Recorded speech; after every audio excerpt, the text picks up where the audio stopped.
Me and my friends go camping quite often, but this isn't an official campsite, it is just a forest. Anyone could be there. As we found out, we're walking up the path, and first thing we see, a white van. Straight away, warning signs, you know, there's people up there.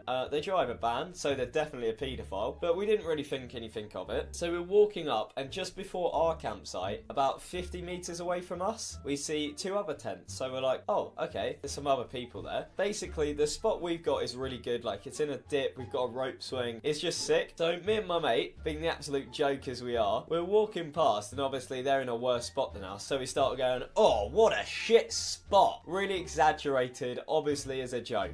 We didn't think they'd actually hear us. So then we get up to our campsite, we're setting up our tents, and a bloke walks up. This guy, without being mean, literally looks like a serial killer. You know when you see serial killers and they look so dodgy, you're like, how did nobody figure out they were a serial killer before they kill people? I mean, they just look like one. So this guy, skinhead, yeah, I know, I've got a skinhead as well, but half his face is tattooed, he's wearing a vest, he's a proper dodgy looking character. You know, his eyes are a bit weird, you know, he's just looking at you a bit funny. You can just tell he's a bit odd. So he comes up, he's got this little kid behind him, and he comes up and we're thinking, oh, he's probably just coming to say hi or something. He goes, are we gonna have any trouble tonight then, lads? You know, when your stomach just goes and you're like, oh, no. I'm just thinking, oh, what's this about then? Because this guy looks proper dodgy. At the end of the day, we're in a forest. If something did happen, what are we going to do about it? We're all like, what do you mean? Like, what are you talking about? And he goes, we heard you on the way up, saying shit spot and all that, giving it the biggin. And then I'm thinking, oh, okay, I kind of get it. I mean, it was clearly a joke from the way we were saying it, but I still kind of get where he's coming from. That was uncalled for. So we're like, oh yeah, sorry about that, man. We were just joking. But there's still something about him. He's still looking a bit dodgy. So I kind of like stick my head inside the tent because I don't really want to get chopped up or anything. My mate turns around and goes, bet you feel bad now, don't you, Casey?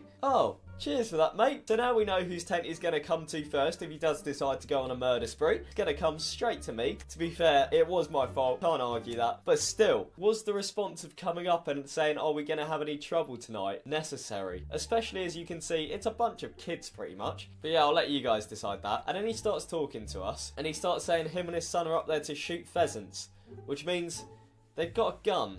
I'm kind of like, at this point, this isn't great. Turns round, oh, he's got a big knife on his waist. He's got a machete. He's not being that threatening anymore, but it's still like, he's got a gun, he's got a machete. I'm not feeling too comfortable at this point. So he gets onto the topic of the kid he's got with him, and he starts talking about how he lets him come up here and kind of roam free. So at this point you're thinking, well, you're overreacting, you know? You're not gonna die. But then he turns to his kid and goes, why didn't you say something to them? Little cute little kid. Oh, go on.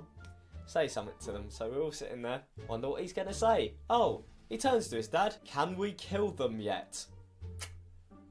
Well, I suppose that's what I wanted to hear then, isn't it? Like, oh my god. Bear in mind, he's got a machete, got a gun, came up being a bit threatening, looks very dodgy. Man's got half his face tattooed. There's something about him, alright? His kids just said, can we kill them yet? So then the guy kind of laughs it off and he goes, haha, no. And then I'm thinking, you didn't say we're not going to kill them, did you? So what's going on here? And then they just kind of walk off. And we're all kind of standing there, a bit shook. It sounds stupid looking back on it, of course it does, but the mindset we were in at the time was this could literally be nothing. This could just be absolutely nothing. We're going to be completely fine. On the other hand, if this guy had gone on a murder spree and like killed one of us, we would have looked back on it and thought, oh my god, why did we stay there? Something was so obviously going to happen. So the situation justified both outcomes, to be honest. It did. One of my mates remembered he had work in the morning. Yeah, sure you did, Callum, mate. Yeah. To be fair, you can't blame him. It was, honestly, it was very scary. For the next 20 minutes, we're talking about, is this guy going to kill us? And he is just about 50 metres away, so